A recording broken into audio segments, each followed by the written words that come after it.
Galera, é o seguinte, existe um fato que precisa ser dito nesse fim de oitava geração. O Xbox One S ainda surpreende.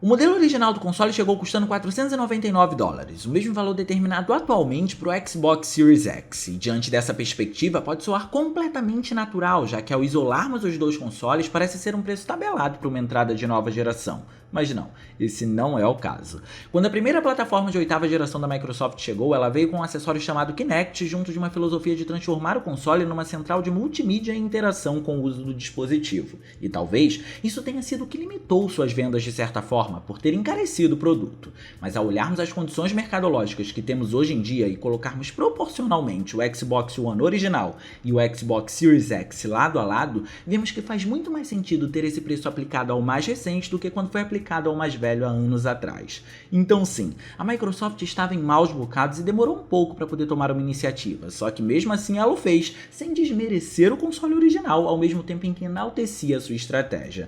E a ideia da empresa foi basicamente lançar 3 anos depois uma nova versão do aparelho, chamada de Xbox One S. A revisão da plataforma abria mão de recursos como Kinect e ainda que mantivesse a sua filosofia original de ser uma central multimídia, a acessibilidade passou a ser muito mais direcionada para os jogos, o que proporcionou avanços, como Game Pass ou uma nova revisão do console, sendo muito mais poderosa, chamada de Xbox One X. Isso inclusive determinou como a empresa iria seguir no mercado desse ponto em diante, fazendo com que a gente encontrasse opções de custo-benefício que vem sendo a marca registrada dela nessa nona geração, com a chegada de 2 opções para o seu ingresso. E essas possibilidades só existem porque o conceito na oitava geração rendeu bons frutos. Mas independentemente disso, existe um outro lado da história que também precisa ser dito para a gente poder continuar indo à frente nesse vídeo. O Xbox One S é de fato um precursor do novo marketing da Microsoft, responsável pelos avanços de diversas ideias. Mas ele também é um console que tecnicamente não se equipara a seu concorrente e por isso talvez seja mal visto. Mas é importante entender que nem sempre o poder de uma plataforma é fundamental, mas sim como esse poder é utilizado. Por isso, perto do seu fim de vida, ele precisa ser enaltecido tecnicamente porque ele de fato surpreende. Só que pra gente poder fazer isso, não esquece de clicar no gostei porque isso ajuda pra caramba e de quebra você faz a boa ação do dia e se inscreve no canal ativando o sininho das notificações para não perder os vídeos de terças e quintas às 19 horas. Tudo isso feito? Então chega de subestimar esse console. Quando a gente lembra do carro-chefe da Microsoft chegando na oitava geração e o que ele fez na plataforma, pode ser um dos melhores exemplos demonstrativos de como um bom desenvolvimento pode influenciar diretamente no que um videogame é capaz de fazer. Halo 5 entregou 60 quadros por segundo, fazendo um uso extremamente competente de uma resolução dinâmica que varia de 810p até 1080p, mas isso foi bem no início da geração e depois dele nós tivemos muita coisa ainda. Ao longo de todo o processo, nós recebemos jogos com visuais incríveis, em que ele precisava dar conta de suportar seus gráficos, como Battlefield 5. E esse é um caso interessante porque ele usa nada menos do que a revolucionária Frostbite Engine, que traz gráficos extremamente detalhados dentro de um mundo que procura ser rico no single player e dinâmico no multiplayer. Aqui, o console, em função disso, precisou ser um pouco mais tímido na qualidade da resolução e alternou valores que variam de 720p até 1080p para poder passar uma taxa de quadros por segundo de até 60 fps. E isso, especialmente no multiplayer, mesmo não sendo consistente, levando em conta a demanda que o jogo tem para o hardware do Xbox One S, foi realmente incrível. E por que eu tô frisando tantos valores de resolução nesse momento? É simples, o Xbox One S implementou uma característica muito interessante, que é a capacidade de fazer o upscaling para 4K caso você esteja numa TV que dê suporte a isso. Então a tendência é que a qualidade fique levemente superior do que é no Xbox One original, e em função de sua leve diferença técnica, a performance nos jogos também pode ser impactada. O grande caso, no entanto, se apresentou recentemente, mesmo que não seja um estilo que apareça com frequência aqui no canal, existem inúmeros motivos pelos quais precisamos enaltecê-lo. E é isso que a gente vai fazer agora.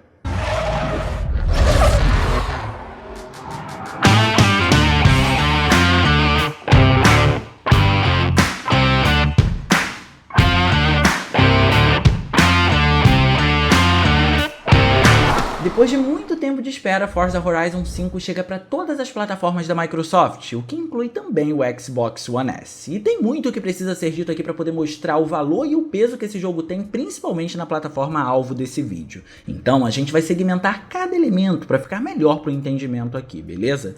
Primeiro de tudo, não é segredo para ninguém que jogos de corrida tendem a impressionar muito mais do que o normal. Não porque o estilo precise disso necessariamente, mas porque parece ter sido um padrão estabelecido na indústria. Então por isso é completamente comum a gente se surpreender com a maioria dos jogos desse gênero. O interessante nesse caso é como esse game em específico conseguiu fazer tudo o que ele faz também no Xbox One S. Um dos pontos que mais chamam a atenção em Forza Horizon 5 ao olharmos os seus visuais é que ele é um jogo lançado também para a nova geração de consoles. Ele parece funcionar como uma promessa aos fãs detentores da plataforma mais antiga, assim como também funciona como um divisor de águas para os donos das plataformas mais recentes. Mas agradar fã não é uma tarefa fácil. Então como ele conseguiu fazer isso com tanta maestria em um console que, como já dissemos anteriormente, não é dos mais poderosos no meio da sua concorrência? Talvez entender o que os fãs estavam esperando tenha sido fundamental para poder encontrar algum tipo de resposta para essa pergunta que foi estabelecida, e podemos dizer isso pela tecnologia que o game usa para poder se adequar a todos os consoles, o que inclusive é importante ter sempre em mente ao longo desse vídeo. Forza Horizon 5 usa uma técnica de escalonamento de detalhes para poder se adaptar tanto à plataforma mais fraca, como também à plataforma mais robusta, procurando agradar a todos os fãs. E como estamos falando de 6 versões do game, isso é de extrema importância, porque aqui nós encontramos a versão do Xbox One S, One X, Series X no modo qualidade, Series X no modo performance e Series S que segue a mesma filosofia do seu irmão mais forte. Mas como é o desempenho do One S diante de tantas versões que são superiores a ele? Acho que essa é a pergunta que deve estar pairando nesse momento por aí. E a resposta é fenomenal. Se do lado da nova geração vem existindo um determinante para os 60 FPS na performance, isso não acontecia na era do Xbox One S, então já temos menos um peso em cima da plataforma para que ela possa se focar única e exclusivamente nos visuais. Por isso que aqui, a primeira coisa que precisamos considerar é que ele se comporta em 30 quadros por segundo que são surpreendentemente estáveis, o que foi fundamental para poder trazer mais ênfase nos demais itens, já que performance é algo que de fato consome muito do poder do console, e quem tem PC Gamer sabe do que eu tô falando. Muitas vezes, mesmo em PCs mais poderosos, é necessário abrir mão de alguns recursos para poder atingir tal feito, como o da própria resolução.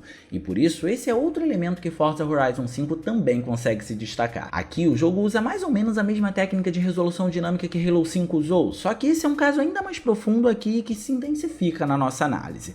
A resolução usada varia de 810p até 1080p, e diante do que apresentamos sobre Halo 5, isso pode não ser tão impressionante, já que ele aqui roda com metade do desempenho. Mas vocês também devem se lembrar que eu disse que ele abdicou disso para trazer elementos gráficos, não é mesmo? Então esse é o ponto-chave do jogo. Ele facilmente tem picos fotorrealistas em diversos cenários, e isso, é claro, se deve à direção de arte que o jogo possui, porém também ao nível de detalhes que foi aplicado. Os detalhes que a gente encontra estão espalhados por todo o canto do jogo. Podemos encontrar na geometria do cenário, que tem pedras, relevos e imperfeições de acordo com o terreno a todo momento, ou em partículas de água que comumente são vistas em ambientes florestais, que por sinal são deslumbrantes. Quanto ao trabalho de texturização do jogo, é bom, mas nada de impressionante, já que com a técnica de escalonamento de detalhes, ele abre mão de recursos no Xbox One S que poderiam ajudar a dar profundidade e relevo nas superfícies, como o Parallax Occlusion, por exemplo.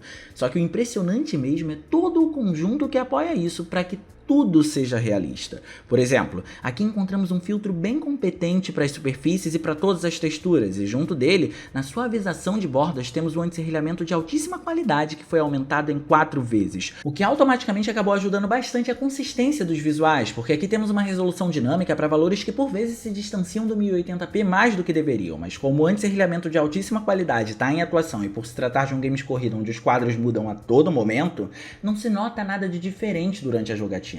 É como se as técnicas se completassem para poder entregar a melhor experiência visual possível dentro de um grau absurdo de consistência, fazendo assim do título bastante realista, inclusive. A propósito, uma curiosidade é que o fato de estar em alta velocidade acaba favorecendo o jogo, ao mesmo tempo em que dificulta as coisas para ele. E a gente precisa dar uma pausa aqui para poder dissertar sobre isso. Fazer tudo acontecer em alta velocidade demanda um certo empenho do poder da plataforma para poder construir o cenário à medida que vamos percorrendo ele. E realmente vemos problemas de pop-in em algumas algumas partes levando isso em consideração. Às vezes alguns elementos do cenário ou alguns objetos acabam surgindo do absoluto nada. Só que também existe o lado positivo disso tudo, que acaba sendo favorecido por essa velocidade em que o game se apresenta, acompanhado de um motion blur bastante pertinente. Como as coisas acabam sendo muito embaçadas nas laterais para poder passar uma sensação de movimento, isso acaba ajudando a gente a não perceber esses elementos falhos, como os pop-ins, o que acaba fazendo com que a gente encontre essa faca de dois gumes nesse sentido, porque na real, como tudo é bem rápido e dinâmico, a gente quase não nota problemas. Só que tanto empenho e tantos disfarces para fazer de Forza Horizon 5 um título extremamente competente também é acompanhado de mais 3 itens que são fundamentais. O primeiro são os efeitos volumétricos. As técnicas volumétricas, como a névoa, por exemplo, tendem a ser muito fiéis por usarem elementos de um tamanho microscópio unidos e formando assim a representação do que se quer. A tempestade de areia do jogo, por exemplo, a usa como base e é realmente incrível. Além disso, a iluminação volumétrica também faz seu papel aqui. E mesmo que traga realismo, eu diria que seu foco é muito mais artístico, com os feixes de luz incidindo pelos cenários para poder deixar os locais mais deslumbrantes, o que é perfeitamente natural. O segundo é a iluminação global, que consegue reger muito bem o equilíbrio de luminância de acordo com o ambiente que você está. E isso, curiosamente, pode ser visto ao olharmos a técnica de escalonamento que o jogo usa para poder se adaptar às diversas versões. E não estou falando dela estar melhor ou pior dependendo do console, esse não é o ponto, mas sim dela levar em consideração a quantidade de detalhes presentes nos ambientes para poder se apresentar de uma forma mais fidedigna para cada versão, fazendo com que cada console tenha sua peculiaridade até nisso, e dessa forma não destratando o Xbox One S. E por último, os cube maps usados nos carros para poder apresentar reflexos. Ainda levando a técnica de escalonamento em consideração, o Xbox One S acaba perdendo um pouco de definição e também de elementos de alto reflexo, já que é um recurso que não demanda apenas poder de vídeo, mas também de memória, o que é uma dificuldade para a plataforma. Mas é impressionante o que o jogo faz para poder se manter tão bem, tendo um mundo tão denso e cheio de elementos visuais com diversos biomas para serem explorados em alta velocidade, demandando ainda mais da capacidade de processamento e vídeo do console. A verdade é que Forza Horizon 5 pode ser facilmente considerado como o jogo mais bonito do Xbox One S, e a performance do jogo levando tudo isso em consideração é admirável. Ele é o que determinamos como o game responsável por fazer essa transição de geração tão boa, algo que não era comum nas gerações anteriores, mas que felizmente vem sendo nessa, e ele bate o martelo pro Xbox One S, colocando Forza Horizon 5 no alto do pedestal. Mas agora eu quero saber de você, o que você acha da franquia Forza ao longo de toda a trajetória da Microsoft? Vamos combinar que só tem bons jogos, não é mesmo? Deixa aí no campo dos comentários que eu quero saber a sua opinião sem sombra de dúvidas. E no mais, eu vou ficando por aqui. Eu espero muito que vocês tenham gostado. Se vocês gostaram, não se esqueçam de clicar no gostei, porque isso ajuda pra caramba e de quebra você faz a boa ação do dia. E se inscreve no canal ativando o sininho das notificações para não perder os vídeos de terças e quintas às 19 horas. Minhas redes sociais vão estar aparecendo por aqui, se vocês quiserem trocar uma ideia, sou todo ouvidos. Era isso, um grande abraço e a gente vai se ver na próxima.